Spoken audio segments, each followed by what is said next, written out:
Hello, this is a tutorial to help you with submitting assignments via Google Classroom. In our first example, this assignment is a Google Doc. After it has been completed, to turn it in, you need to go to the left of the share icon, and in gray, it says Turn In.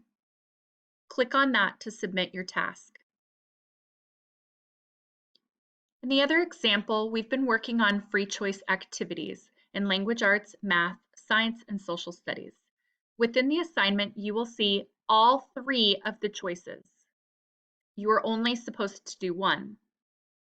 You've already told your teacher in the comments which one you've been working on. After you click within the Google Slides or Google Docs and you've completed your task, you need to make sure that you come back to the assignment and turn it in.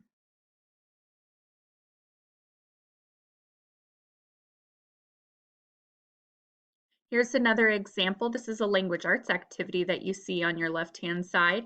This was a Google Doc that was completed, and you'll see in gray where it says turn in. That's where you know how you can submit your work. Within the assignment, it will prompt you to turn in your work, and you just click Yet or Turn In.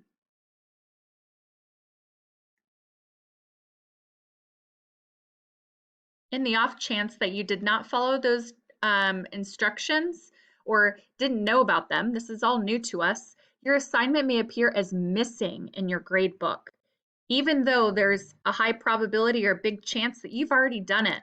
So what you're going to have to do is go back to the assignment where it says missing. You're going to go to the assignment and then click Mark as Done. When you do that, Google Classroom will automatically mark it as late, but don't worry because you won't lose any points. So again, if you go and look in your grade book and you see missing assignments, go back through those and mark as done so that it can all be updated. Please don't hesitate to message your teacher in Google Classrooms if you have other questions about how to submit your assignments.